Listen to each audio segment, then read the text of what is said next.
If you could go back in time and give your younger self advice, what would you say? And honestly, I've thought about this a lot, and there's so much that I wish I knew back then. So many things that I stressed over that didn't even matter, and so many lessons that I had to learn the hard way. But if you're a hooper wondering if you can even make it to the next level, I know exactly how you feel.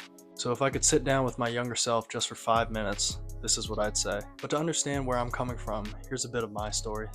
I started basketball at a super young age and tried other sports like baseball and soccer, but basketball was really the one that stuck with me. I soon started playing competitive basketball along with my older brother, and by the time we were in middle school, basketball was pretty much a part of our weekly routine. Growing up, I never played in like ultra competitive AAU tournaments or played on high ranking teams. And even in high school, I went the typical route of playing 1 year freshman and the next year JV and my next 2 years playing varsity. And after my senior year of high school, I got the opportunity to play Division III basketball at a small school in Oregon called Pacific University. 4 years in college flew by, and I was just a retired basketball player interviewing for sales jobs. And all of a sudden, an agent in Taiwan reached out to me asking if I had any relation to Taiwan. And fortunately enough, my dad was born in Taiwan, so he told me that there were potential opportunities for me to play professionally. So I decided to go all in, and a year and a half later, I signed my first professional contract with the Tainan Ghost Hawks, which is where I'm currently at. Growing up, my biggest weakness as a basketball player was the mental side of the game. And even to this day, I struggle with it. Missing open shot after open shot, making a dumb turnover here, whatever it was, I just couldn't let it go. And for me, it's the idea that I've put in so much extra work, and I put in extra reps outside of games, outside of practices, like how an athlete should. And to not have it show up when it matters most, where is that work gone? Was it all for nothing? And I'm just stuck wondering where my confidence is. The first piece of advice that I would give my younger self is to not tie your self-belief with past performances and mistakes. And although this is something that I'm still learning as a professional basketball player, I truly believe that this is the key to becoming a consistently confident player. And the more I experience and the more I get to play, the more I can get to prove this to myself. The next piece of advice that I would give myself is to stop looking for validation. If you need someone to believe in you before you do, then you'll never make it. My dad has always told me that he's always seen some untapped potential in me. Even when I was little, in high school, I wasn't a star player or had any exceptional performances, but even despite that, he still saw something in me.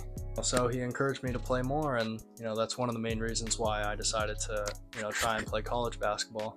And after the opportunity to play professionally came along, he really thought that I could get there. But growing up, validation was always something that I was searching for when I started playing competitive basketball. Without it, I'd be afraid that I wasn't meeting certain expectations or I wasn't playing good enough, and it was really unhealthy to be playing with a mindset like that. But the times where I played my best was the times where I didn't let other people's opinions affect me and when I truly played freely. But another important piece of advice that I would tell my younger self is that basketball is what you do, not who you are. To not let the game control your happiness. And this was something that I really struggled with in college, and I had a really hard time finding my identity outside of basketball. I think a lot of this stemmed from the fact that I went to a really small private Division III school, so a lot of the people that went to that school were mostly athletes, and people would kind of identify people by the sport that they played, and a lot of times it felt like the sport that you played was the only thing that people knew about you. It felt like when I had bad performances, my whole identity kind of took a hit, and I tied a lot of my self-worth to my own performances because for the longest time that's all I knew. But I think that this is something that's really common among athletes, and especially athletes that are playing in college and beyond.